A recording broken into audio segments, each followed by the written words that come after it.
হযরত আলী শের খুদা রাদিয়াল্লাহু তাআলা আনহুর মাকাম এবং পজিশন বারেগাহে রিসালাত মাআব সাল্লাল্লাহু আলাইহি ওয়াসাল্লামের মধ্যে কেমন উচ্চ পর্যায়ে ছিল। আল্লাহ হাবিব সাল্লাল্লাহু আলাইহি ওয়াসাল্লাম মুসা আলাইহিস সালাম এবং হারুন আলাইহিস সালামের মধ্যে যে সম্পর্ক ছিল, সেই সম্পর্কের তাগিদ দিয়ে আল্লাহ হাবিব সাল্লাল্লাহু আলাইহি ওয়াসাল্লাম বলছেন, আলী তোমার সাথেও আমার সাথে সেরকম সম্পর্ক। সুবহানাল্লাহ। চারজন খুলাফায়ে রাশিদিন যাদেরকে বলা হয়, তন্মধ্যে একজন হচ্ছে হযরত আলী শের খুদা রাদিয়াল্লাহু তাআলা আনহু। এবং আমরা অবশ্যই জানি হযরত আলী শের খুদা রাদিয়াল্লাহু তাআলা আনহু হচ্ছেন আহলে বাইতে রাসূল সাল্লাল্লাহু আলাইহি ওয়াসাল্লামের অন্যতম একজন সদস্য।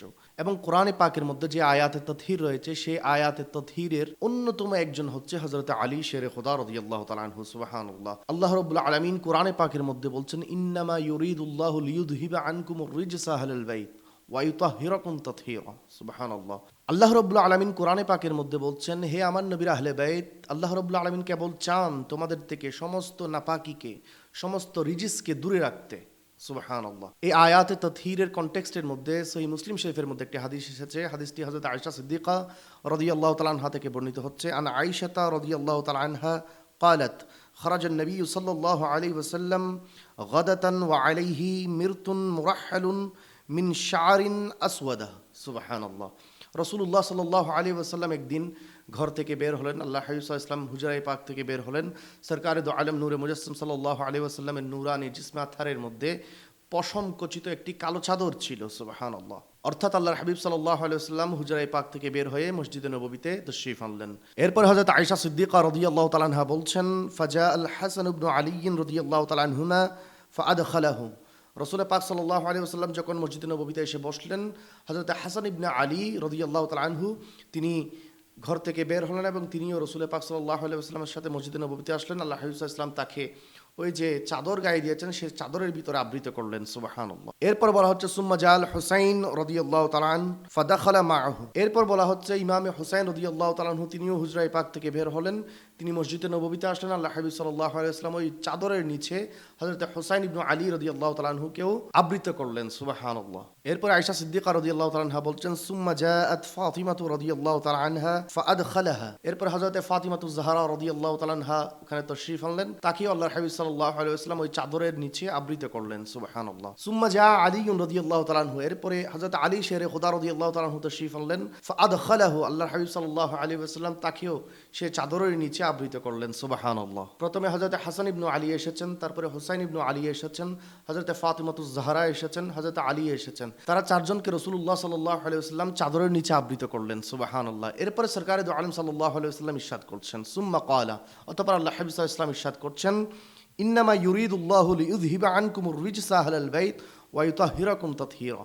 এদেরকে আবৃত করে আল্লাহ হাবিব সাল্লাল্লাহু আলাইহি ওয়াসাল্লাম কোরআনে পাকের সেই আয়াতে তাতহীর পাঠ করলেন, অর্থাৎ এরাই হচ্ছে আমি নবীর আহলে বাইত। সুবহানাল্লাহ। তাইলে সহিহ মুসলিম শরীফের এই হাদিস দ্বারা বোঝা যাচ্ছে হযরত আলী শেরে খুদা রাদিয়াল্লাহু তাআলা আনহু হচ্ছে আহলে বাইতদের মধ্যে অন্যতম একজন সদস্য। সুবহানাল্লাহ। এই ব্যাপারে আরো একটি হাদিস এসেছে, হাদিসটি তাবরানী শরীফের মধ্যে বর্ণিত হয়েছে। এই হাদিসটি বর্ণিত হচ্ছে আব্দুল্লাহ ইবনে আব্বাস রাদিয়াল্লাহু তাআলা আনহু থেকে। আন ইবনু আব্বাস রাদিয়াল্লাহু তাআলা আনহুমা ক্বালা লাম্মা নাযালাত হাযিহিল আয়া কুল লা আসআলুকুম আলাইহি আজরা ইল্লা আল মাওয়াদ্দাতা ফিল কুরবা। হযরত আব্দুল্লাহ ইবনে আব্বাস রাদিয়াল্লাহু তাআলা আনহু বলছেন, যখন এই আয়াত নাজিল হলো, কুল লা আসআলুকুম আলাইহি আজরা ইল্লা আল মাওয়াদ্দাতা ফিল কুরবা, অর্থাৎ হে নবী আপনি বলুন, আমি তাদের থেকে কোনো বিনিময় চাই না, শুধু চাই আপনার কুরবা যারা, তাদের মুহাব্বত, তাদের প্রতি ভালোবাসা। সুবহানাল্লাহ। এই আয়াত যখন নাজিল হলো, ক্বালু ইয়া রাসূলুল্লাহ, সাহাবায়ে কেরাম রাসূল পাক সাল্লাল্লাহু আলাইহি ওয়াসাল্লামের দরবারে আরজ করলেন, হে আল্লাহর হাবিব সাল্লাল্লাহু আলাইহি ওয়াসাল্লাম, মান কারাবাতুকা হাউলাইল্লাযিনা ওয়াজাবাত আলাইনা মাওয়াদ্দাতুহুম। ইয়া রাসূলুল্লাহ, ইয়া হাবিবাল্লাহ, আপনি আমাদেরকে বলুন তারা কারা যাদের মুহাব্বত আল্লাহ রাব্বুল আলামিন আমাদের উপর ওয়াজিব করেছেন। তখন আল্লাহ হাবিব সাল্লাল্লাহু আলাইহি ওয়াসাল্লাম বলছেন, ক্বালা আলিয়ুন ওয়া ফাতিমাতুন ওয়া বানাহুমা। রাসূলুল্লাহ সাল্লাল্লাহু আলাইহি ওয়াসাল্লাম বলছেন, আমার কুরবা যাদের মুহাব্বত তোমাদের জন্য আল্লাহ রাব্বুল আলামিন ওয়াজিব করেছেন, তারা হচ্ছে হযরত আলী, হযরত ফাতিমা, হযরত ইমামে হাসান এবং হযরত ইমামে হুসাইন রাদিয়াল্লাহু তাআলা আনহুম আজমাইন। সুবহানাল্লাহ। তাহলে এই হাদিস দ্বারাও বোঝা যাচ্ছে হযরত আলী শেরে খুদা রাদিয়াল্লাহু তাআলা আনহু হচ্ছেন আহলে বাইতে আতহার যারা, তাদের মধ্যে অন্যতম একজন। সুবহানাল্লাহ।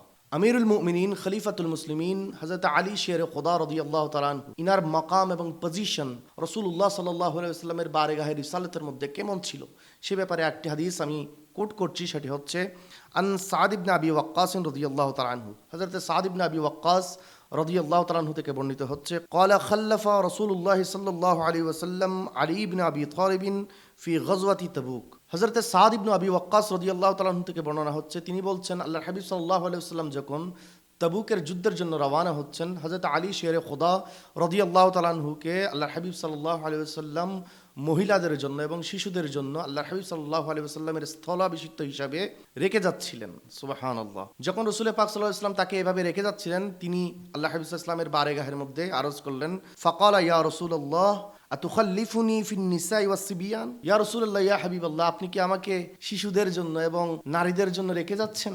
আমি চাচ্ছি আপনার সাথে যুদ্ধে যেতে, আমি চাচ্ছি আপনার সাথে যুদ্ধে গিয়ে শহীদ হতে। সুবহানাল্লাহ। রাসূল পাক সাল্লাল্লাহু আলাইহি ওয়াসাল্লামের দরবারে যখন এই আরজ করলেন, আল্লাহর হাবিব সাল্লাল্লাহু আলাইহি ওয়াসাল্লাম কি উত্তর দিচ্ছে দেখেন।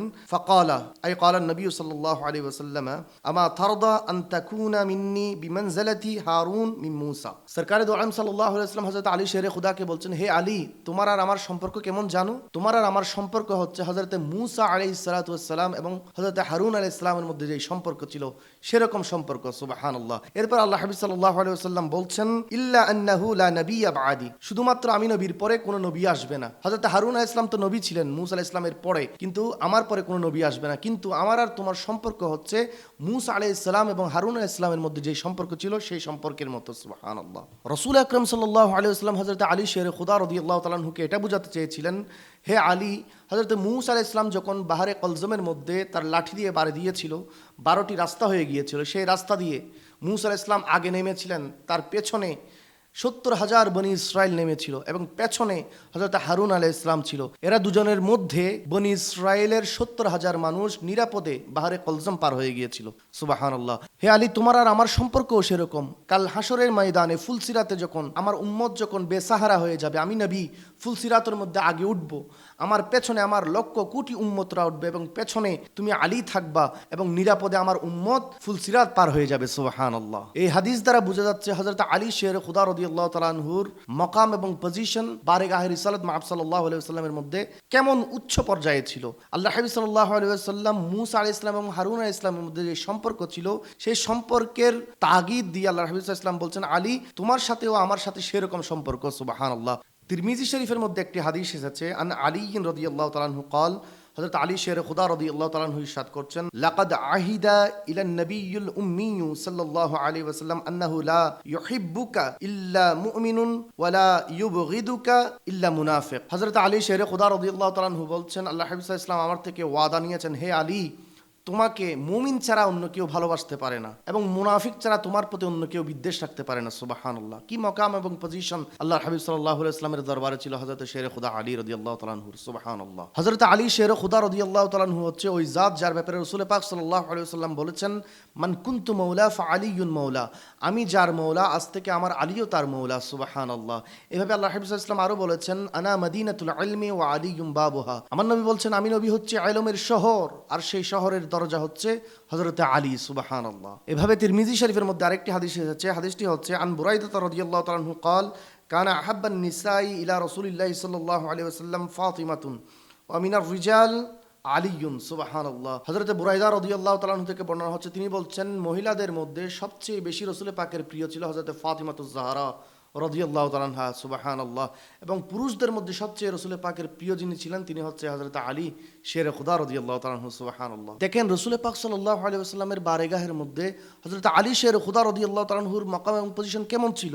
একটি হাদিসে বর্ণিত হয়েছে, আন আব্দুল্লাহ রাদিয়াল্লাহু তাআলা আনহু قال, قال رسول الله صلى الله عليه وسلم النظر الى وجه علي عبادة, আল্লাহর হাবিব সাল্লাল্লাহু আলাইহি ওয়াসাল্লাম বলছেন, আলীর চেহারার দিকে তাকানো সেটাও ইবাদত। সুবহানাল্লাহ। এই কনটেক্সটে আরো একটি হাদিস আমি কোট করছি, সেটি হচ্ছে হযরত আয়েশা সিদ্দিকা রাদিয়াল্লাহু তাআলা আনহা থেকে বর্ণিত হচ্ছে, আন আয়েশা রাদিয়াল্লাহু তাআলা আনহা قالت, রাআইতু আবু বকরিন ইউকসিরুন নাযরা ইলা ওয়াজহি আলিয়্যিন। হযরত আয়েশা সিদ্দিকা বলছেন, আমার পিতা হযরত আবু বকর সিদ্দিক অধিকাংশ সময় হযরত আলী শেরে খুদা রাদিয়াল্লাহু তাআলা আনহুর চেহারার দিকে তাকিয়ে থাকতেন। সুবহানাল্লাহ। ফাকুলতু লাহু ইয়া আবাতি, আমি আমার বাবাকে জিজ্ঞেস করেছিলাম, হে আমার বাবা, আরাকা তুকসিরুন নাযরা ইলা ওয়াজহি আলী, হে আমার বাবা, আপনি আমাকে বলুন, আপনি সারাক্ষণ এভাবে আলীর চেহারার দিকে কেন তাকিয়ে থাকেন? সুবহানাল্লাহ। তখন সিদ্দিক আকবর রাদিয়াল্লাহু তাআলা আনহু হযরত আয়েশা সিদ্দিকা রাদিয়াল্লাহু তাআলা আনহাকে উত্তর দিচ্ছেন, ইয়া বুনাইয়াতু সামিতু রাসূলুল্লাহ সাল্লাল্লাহু আলাইহি ওয়াসাল্লাম ইয়াকুল, হে আমার বেটি, আমি রসুল পাক সাল্লাল্লাহু আলাইহি ওয়াসাল্লামকে বলতে শুনেছি, আন নাজরু ইলা ওয়াজহি আলিয়িন ইবাদাতুন।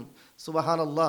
আমি আমার হাবিব সাল্লাল্লাহু আলাইহি ওয়াসাল্লামকে বলতে শুনেছি, আলীর চেহারার দিকে তাকিয়ে থাকা ইবাদত। সুবহানাল্লাহ। এভাবে হযরত আলী শেরে খুদা রাদিয়াল্লাহু তাআলা আনহুর শান ও আজমতের উপর অসংখ্য অগণিত হাদিসের কিতাবের মধ্যে রয়েছে। আল্লাহ রাব্বুল আলামিন হযরত আলী রাদিয়াল্লাহু তাআলা আনহুর ফয়ুজাত বারাকাত আমাদেরকে হাসিল করার তৌফিক দান করুক, আমিন।